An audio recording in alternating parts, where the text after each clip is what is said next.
कर उसकी गुफा में धमाके करने के बारे में सोचने लगा। मारिया के मन में भी कुछ कुछ होने लगता है, इसलिए वह जानबूझकर उसके करीब आने की कोशिश करती है और यहाँ पे उन दोनों के बीच एक मोमेंट बना, जिसके बाद मैथ्यू उसकी गुफा में धमाके करने लगता है। फिर अगले दिन जब उसकी आंखें खुली तो उसे भी पता चल गया था कि कल रात को उसने मारिया की गुफा में धमाके किए हैं और इस चीज के लिए उसे खुद पे पछतावा होता है कि मैंने अपनी ही मॉम की फ्रेंड के साथ घपाघप किया। वह जैसे ही घर से निकलने लगा तो तभी मारिया का बॉयफ्रेंड वहां आया और वह पूछता है कि तुम इतनी सुबह भी शुरू होती है और हमें 16 साल के लड़के को दिखाया जाता है जिसका नाम मैथ्यू होता है, जो अपने दोस्त के साथ स्कूल से घर की ओर आ रहा था। दरअसल वह एक बोर्डिंग स्कूल में पढ़ता है और आज से उसकी समर वेकेशन की छुट्टियां पड़ गई होती है, इसीलिए वह अपने घर की ओर जा रहा होता है। जब सारे बच्चे अपने घर की ओर जा रहे थे तभी मैथ्यू की क्लास की सबसे सुंदर लड़की उसके पास आती है और वो मैथ्यू से कहती है कि क्या तुम इस समर वेकेशन में मेरे साथ टाइम स्पेंड करना चाहोगे। लेकिन मैथ्यू उस लड़की को मना कर देता है क्योंकि उसके मन में किसी और लड़की के लिए फीलिंग्स थी और वह अपने दोस्त को बताता है कि मैं तुम्हें जल्द ही उस लड़की से मिलवाऊंगा जिसे मैं पसंद करता हूँ। ये कहते हुए दोनों दोस्त अपने अपने घर की ओर चले जाते हैं। फिर घर आकर मैथ्यू सबसे पहले अपने डेट से मिलता है, जो उसे देखकर बहुत खुश होते हैं क्योंकि मैथ्यू 1 साल के बाद वापस घर आया था, जिसके बाद वह अपनी सौतेली माँ से भी मिलता है जिसका नाम बेला होता है। और यहाँ पर मैथ्यू को पता चलता है कि आज रात उनके घर में एक पार्टी है, तो वहाँ पर बहुत सारे लोग आने वाले हैं। वहीं मैथ्यू जब पार्टी में होता है तो एक लड़की उससे ज्यादा ही चिपकने की कोशिश करती है। वह बार बार उसके करीब आ रही थी लेकिन मैथ्यू उसको जरा सा भी भाव नहीं देता। वह बस अपनी सौतेली मॉम बेला को ही घूर रहा था, जिससे हम एक चीज समझ पाते हैं कि वह बेला को लाइक करता है। पार्टी के दौरान वह उनसे बहुत सारी बातें करता है और बेला भी अपने बेटे की अच्छी तरह ट्रीट करती है, मगर मैथ्यू के तो कुछ और ही इरादे थे और वह सोच सोच कर उसके मन में लड्डू फूट रहे होते हैं। वहीं हम मारिया नाम की एक और लड़की को देखते हैं जो कि बेला की काफी क्लोज फ्रेंड रहती है। वह भी इस पार्टी को एंजॉय कर रही थी, मगर जब पूरी पार्टी खत्म हो गई तो मैथ्यू ड्रिंक करने बार की ओर चला गया और बार में पहुंचकर वह इसी बारे में सोचता है कि कैसे वह बेला को अपने प्यार के बारे में बताए। वह बहुत ज्यादा ड्रिंक कर लेता है जिससे कि वह नशे की हालत में इधर उधर भटकने लगा। वह सड़क पर अच्छे से चल भी नहीं पा रहा था और तभी बेला की फ्रेंड मारिया भी उसी रास्ते से गुजर रही थी, तो वह मैथ्यू को पहचान लेती है। वह उसे ऐसी हालत में देखकर अपने घर ले गई ताकि वह आज की रात आराम से बिता पाए, मगर उसी दौरान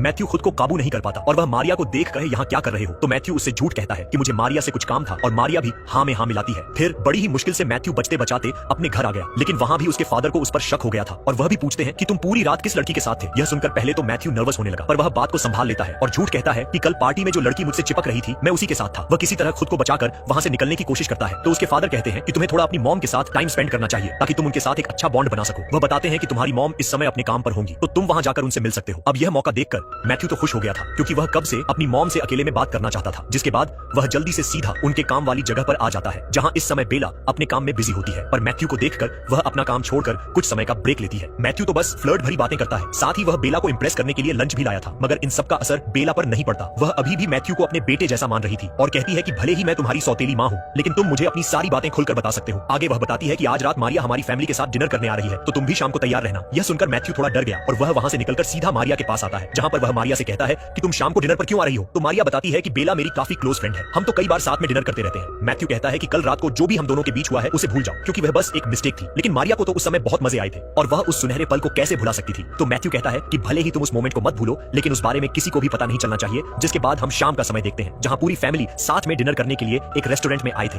मगर मारिया जानबूझकर बहुत ज्यादा ड्रिंक कर लेती है ताकि वह सबको अपने और मैथ्यू के बारे में बता सके। वह सबके सामने ही मैथ्यू से ज्यादा ही क्लोज होने लगी, जिससे कि बेला को थोड़ा अजीब लगने लगा और तभी मारिया नशे की हालत में सारा सीक्रेट रिवील कर देती है कि मैंने मैथ्यू की बांसुरी बजाई है, जिसे सुनकर मैथ्यू के पेरेंट्स शॉक हो जाते हैं और वह उन दोनों को समझाते हैं कि तुम्हें एक दूसरे के इतना क्लोज नहीं आना चाहिए था क्योंकि इनकी उम्र में काफी ज्यादा डिफरेंस था। फिर अगले दिन हम मैथ्यू को देखते हैं जो अपने फ्रेंड के घर में था। वह उसे पूरा सच बताता है कि मैं जिस लड़की को लाइक करता हूँ वह कोई और नहीं बल्कि मेरी सौतेली माँ है और मुझे बस एक बार उनके साथ घपाघप करना चाहता हूँ। यह सुनकर तो उसका फ्रेंड हैरान रह जाता है। वह बताता है कि तुम पागलों वाली हरकत कर रहे हो क्योंकि तुम्हारा अपनी ही मॉम के साथ कभी भी चक्कर नहीं चल सकता। वो मैथ्यू को एक एडवाइस देता है कि तुम्हें अपनी ही क्लास की किसी लड़की को डेट करना चाहिए ताकि तुम अपनी सारी फीलिंग्स और प्रॉब्लम उसे बता सको, मगर मैथ्यू के दिमाग में उसकी एक भी बात नहीं घुसती और उसका दिल तो अभी भी अपनी मॉम पर ही था। दूसरी तरफ जब बेला मॉर्निंग वॉक के लिए गई तो वह दोबारा से मारिया को कहती है कि तुम मेरे बेटे से दूर रहो क्योंकि तुम्हारा उसके साथ कोई भी फ्यूचर नहीं है। घर आकर वह यही बात मैथ्यू से भी कहती है कि तुम मारिया से बात करना छोड़ दो, वह तुम्हारे लिए ठीक लड़की नहीं है। तो मैथ्यू कहता है कि मैं मारिया को लाइक नहीं करता हूँ। वह बेला को पूरी रात के बारे में बताता है कि कैसे वह नशे की हालत में था और तब उसने मारिया के साथ उसकी गुफा में धमाके किए थे। ये सब जानकर बेला को भी पूरी सच्चाई पता चल गई, जिसके बाद अचानक ही मैथ्यू उसे अपने दिल की बात बताता है कि मैं तुम्हें बहुत पहले से प्यार करता हूँ और एक बार तुम्हारे साथ भी वही करना चाहता हूँ जो मैंने मारिया के साथ किया था। यह सुनकर बेला हैरान रह जाती है और उसे समझ नहीं आता कि मेरा बेटा मुझसे प्यार कैसे कर सकता है। वह मैथ्यू को अच्छे से समझाती है कि हम दोनों के बीच कुछ भी नहीं हो सकता क्योंकि हमारा रिश्ता बस माँ बेटे जैसा है और अगर इस बारे में तुम्हारे फादर को पता चला तो वह तुम्हें छोड़ेंगे नहीं। अब मैथ्यू को भी लगने लगा था कि मैं यहाँ पर गलती कर रहा हूँ क्योंकि वह अपनी ही माँ के साथ प्यार वाला रिश्ता नहीं बना सकता था, इसलिए वह बेला से कहता है कि तुम इसके बारे में किसी को भी मत बताना। यह कहते हुए वह घर से बाहर चला जाता है। उसका दिल तो टूट गया था पर इसी में उसकी भलाई थी। वह हर रोज इसी बारे में सोचने लगा कि मैं कितनी बड़ी गलती कर रहा था। फिर आखिर में उसकी पूरी वेकेशन खत्म हो जाती है, जिसके बाद वह अपने फादर और बेला से आखिरी बार मिलता है और यहाँ पे वह बेला से कहता है कि जब मैं अगली बार आऊंगा तो हम एक साथ काफी अच्छा टाइम स्पेंड करेंगे ताकि हम एक नई शुरुआत कर सकें और एक अच्छी फैमिली की तरह रहें। फिर वह अपने बोर्डिंग स्कूल की तरफ निकल जाता है, जहाँ रास्ते में अचानक वह उसी लड़की से टकराता है जो उसके साथ छुट्टियां मनाना चाहती थी। इस बार खुद ही मैथ्यू कहता है कि क्या तुम अगले वेकेशन में मेरे साथ घूमना चाहोगे। होगी, जिसके जवाब में वह लड़की भी स्माइल करती है और इससे हम समझ पाते हैं कि मैथ्यू अपनी सौतेली मां को भुलाकर दूसरी लड़की में फोकस करने लगा। गाइस, ये कहानी थी मूवी टैडपोल की। यह मूवी रिलीज हुई थी 2002 में। उम्मीद करते हैं कि यह स्टोरी आपको पसंद आई होगी। और गाइस, मूवी टेलीग्राम चैनल से डाउनलोड कर सकते हो और टेलीग्राम चैनल की लिंक डिस्क्रिप्शन में मिल जाएगी।